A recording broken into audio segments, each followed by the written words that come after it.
naanasad ang laagan. Hello everyone!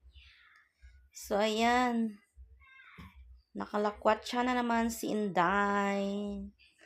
Ito talagang pinakagusto ko, no, yung gumala ng gumala kahit saan, no. Kaya guys, yayain nyo na akong gumala kahit saan. Gora tayo dyan. So, andito kami ngayon sa Hilos, no.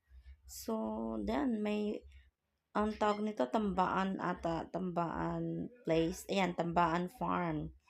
Ayan na, dito kami sa Tambaan Farm with a family. So, pusing-pusing din si Atalina. Oh, kahit kita na yung shirt. So, ayan, pumasyal kami dito para mag-relax din, guys.